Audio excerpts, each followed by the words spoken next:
come from us not having better information. Right. And you know, the bottom line is when we saw this stuff, Alex actually put together the report, but Alex shot it. I did the editing on it, but we said why people think Sandy Hook is a hoax, and we put this out within a day of it happening, and we just showed other instances of the media systematically lying to us. Yeah. And so we go, so why should we believe them here? And then you see in lockstep a majority of the parents, a majority of the people in the area, the government coming together and saying, it's guns. We got to get rid of guns. We got to get rid of guns.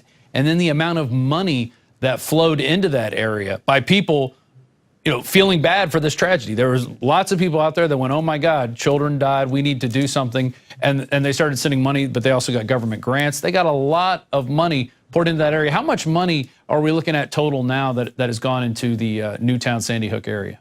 I can't tell you the exact amount, but it's in the hundreds of millions, multiple hundreds of millions. Right. Yeah, that's a lot.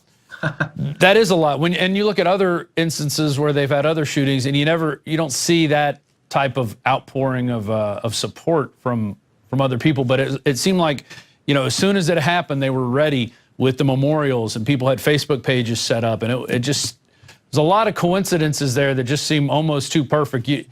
Who in their right mind is thinking about setting up a memorial on the day of an event like this happening? Oh, yeah. Or even the days before the event happened. Oh, yeah. There's several instances of that where the memorials were set up in advance.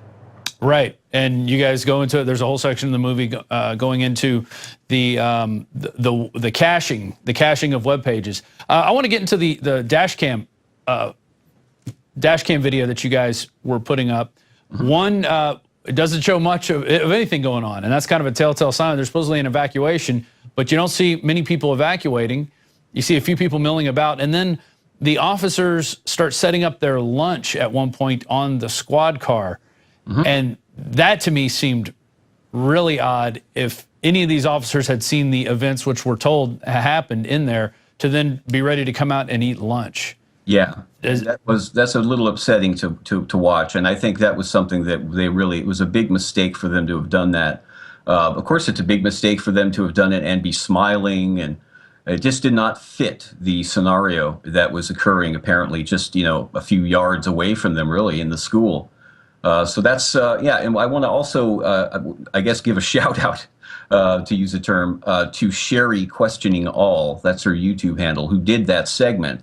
And what we found so great about her segment was it actually became the only one where she didn't do any of the material for the documentary itself. We just asked if we could take her original video done on that topic and do an edited version where we just take it and slim it down a bit and use that. And so that was how that turned out to become one of the segments. But it was just that good. So she just tells it like it is. Yeah, there's no kids seen in that footage at all. It's astonishing that they can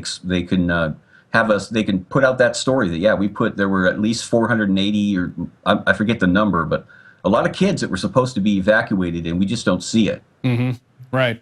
And then a final piece that really was a moment for me was seeing the interior photos of the classroom where the shooting supposedly took place, and you don't see anything resembling any type of shooting there. I didn't see a drop of blood. I couldn't see it from the photos that you guys put up. How many photos were there of crime of the interior of that school?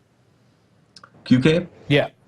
Well, of the interior, there's several hundred, maybe close to 1,000, and then there's exterior photos as well. And the only place that we do see blood is in the breezeway, sort of outside of the front of the school by the hole that Adam supposedly entered. Yeah, and that could have been made by anyone. What was also interesting is, and Wolfgang Halbig pointed this out, that hole would not have been left like that if this event had happened. It would have been cleared out by somebody. Somebody would have breached the window, got rid of the remaining glass, so nobody got cut upon entry. And so that being there, and then, you know, all the cops supposedly went through the hole in the glass. They say that. And nobody's going to stop and break it out for their buddies. You know, they're going to, you know, maybe a giant piece of glass comes down and cuts somebody. I mean, there's so much that could go on there that just didn't follow like a basic type of protocol. Yeah, Yes. they say that some 16 cops went through that hole, but you would think it would just be one who would have done it and then gone around and opened the door for the other 15. Yeah. You would think. Well, maybe I don't even want to say a joke at this point. It's so disturbing that this stuff is out there. Do you guys have any other final comments or anything? We're going to have, hopefully in the next segment, we're going to have another guy who he says he's a conspiracy theorist, but he believes that Sandy Hook really did happen, and have him on with Wolfgang Halbig. That's our plan in the next segment. Do you guys have anything you want to add here in closing? Well, if I could just give a quick acknowledgement to the other participants that actually contributed to the documentary, which would be Professor Doom, Odenrock, Free Radio Revolution. I mentioned Sherry Questioning All, Sandy Hook Research, who people may know as Names Not Mary, Swan Song, and Up North of the 49th. And of course, the person whose idea this was, Mr. Stosh 314. But yeah, I think really we'd like everyone to go to our website, which is mediasolidarity.com. And that's the best place to watch the documentary. We try to keep it up. We can't guarantee it'll be there when you get there, but we're trying to keep it up. And we also want people to realize that there's a lot going on here, and to pay attention, to come to the site and to check the news for updates. This is an evolving story, and it's very interesting that we may actually make some headway towards achieving our goal of disclosure of what happened at Sandy Hook. And let me ask you this. Why did you guys feel like you have to remain anonymous? Actually, it's not all of us that feel that way, but there were enough of us that wanted to maintain the anonymity that we decided that in solidarity we would essentially just agree to do that. I come out as who I really am all the time and have the whole time through, but others don't necessarily feel the same kind of comfort level, and I can understand. I mean, we're not all, we're not all willing to pay the ultimate price for getting involved in this, but that's the reason why. Yeah, and there are others. The lead investigator of Sandy Hook died suddenly. Was he a state trooper or was he a policeman? Who was the guy who died kind of suddenly about a year ago? Yeah, William Podgorski, I believe is his name. Yeah, very interesting. We've looked into that a little bit, and QK, do you have anything to say on that? No, I didn't look into that very well. Yeah, but it's true. Yeah, and there's a photographer too, Eric Langlois or something. I don't know if I'm getting the last name right. But and there was also a real estate assessor that disappeared mysteriously. Wow. Yeah, well, we're going to cover, we actually covered a story earlier about a reporter who went to Pakistan, got chiseled a brick out of the Obama compound, and also interviewed the doctor who was running the vaccine DNA program for the CIA, trying to track down Osama bin Laden. He's suddenly found with well, of course, it's a self-inflicted gunshot wound, because nobody ever gets murdered when they're uncovering weird stories like this. So it's just very, very interesting how, people who are involved in these stories don't seem to have a long shelf life. But the website is mediasolidarity.com, and we were speaking with Tyranny News Network and QK Ultra, two of the filmmakers on that project. We need to talk about Sandy Hook. Guys, thanks for joining us, and best of luck to you in the future. Thank you, Rob. Thank you, sir. So if you want to watch the documentary and judge the information for yourself, you can go to video We Need to Talk About Sandy Hook on INFOWARS.com, or go to their website, mediasolidarity.com. Well, we're not done yet. We're going to be back, hopefully, with a amazing debate between another Sandy Hook researcher and somebody else who also calls himself a conspiracy theorist, but says Sandy Hook did happen the way all those officials that are hiding all the information say it did. So stay tuned. Don't go away.